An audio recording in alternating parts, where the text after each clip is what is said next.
శ్రీమద్ భాగవతం 2వ స్కందంలోని 67వ పద్యం. జగదుత్పాదన బుద్ధి బ్రహ్మకు మదిం సంధింపనూహించి ఏ భగవంతుండు సరస్వతి మనుప నా పద్మాస్యదా విపున్ మగనింగా నియమించి తద్భువన సామ్రాజ్య స్థితిన్ సృష్టి పారంగుంచేసెన్ మును బ్రహ్మనట్టి గుని నారంభింతు సేవింపగన్. బ్రహ్మకు జగత్తును సృష్టించాలనే బుద్ధి పుట్టించాలనే ఊహతో ఏ భగవంతుడు పూర్వం సరస్వతిని పంపగా ఆమె బ్రహ్మను భర్తగా స్వీకరించి లోక సామ్రాజ్యంలో ఆయనను సృష్టి నిపుణుణ్ణి చేసిందో అట్టి గుణవంతుడైన భగవంతుని భజనకు ఉపక్రమిస్తాను. శ్రీమద్ భాగవతం 2వ స్కందంలోని 68వ పద్యం.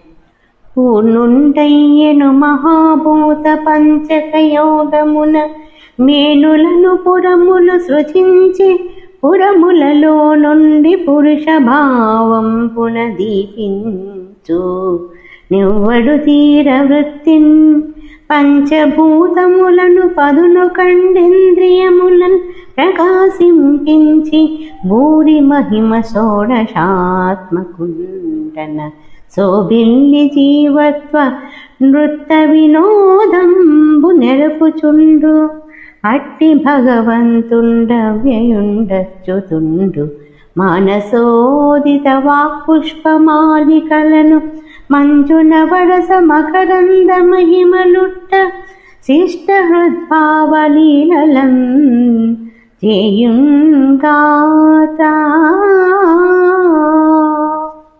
తాను పరిపూర్ణుడై ఉండి కూడా పృథివ్యాధి పంచమహాభూతాలను కలిపి శరీరాలను పురాలను సృష్టించి వాటిలో పురుషుడనే పేరుతో ఎవడు సదా అధీరుడై ప్రకాశిస్తూ ఉంటాడో పంచభూతాలను 11 ఇంద్రియాలను ప్రకాశింపజేసి గొప్ప ప్రభావంతో షోడశాత్మకుడండై శోభిల్లుతూ ఎవడు జీవత్వమని నృత్త విలాసం ప్రదర్శిస్తూ ఉంటాడో అవ్యయుడు అచ్యుతుడు అయిన అట్టి భగవంతుడు మనోజ్ఞమైన నవరసాలనే తేనెలు జాలువారుతో నా మనస్సు నుండి పుట్టిన వాక్కులనే పుష్పమాలికలతో సజ్జనుల హృదయాలను అలరించుగాక.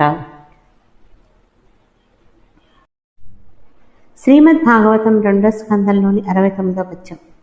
మానధనుల్ మహాత్ములు సమాధి నిరూఢులు యన్ముఖాంబుజ ధ్యానమరంత పానమున నాత్మభయంబులన్ రాసి ముక్తులైలోనతనుంద రటి మునిలోక శిఖామణికిన్ విసంగతా జ్ఞానతమోనభోమనికి సాధు జనాగ్రికేను రొక్కెదన్.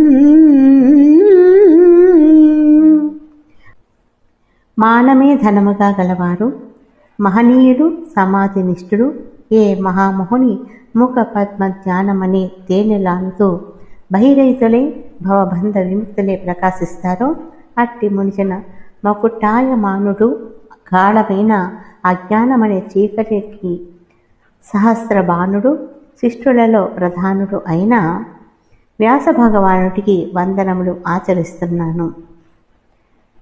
శ్రీమద్ భాగవతంలోని 2వ స్కందంలో 70వ పద్యం. ఇది వచన భాగంగా ఉంది. అనిత్యు హరి గురువందనంబు చేసి సుఖయోగీంద్రుడు రాజేంద్రుని పిట్లనియే అని ఇలా హరికి తండ్రి అయిన వ్యాస మహర్షికి ప్రణమిల్లి యోగీంద్రుడైన సుఖుడు పరీక్షిత్ మహారాజుతో ఇలా అన్నాడు. శ్రీ గోపాలకృష్ణ భగవానికి జై.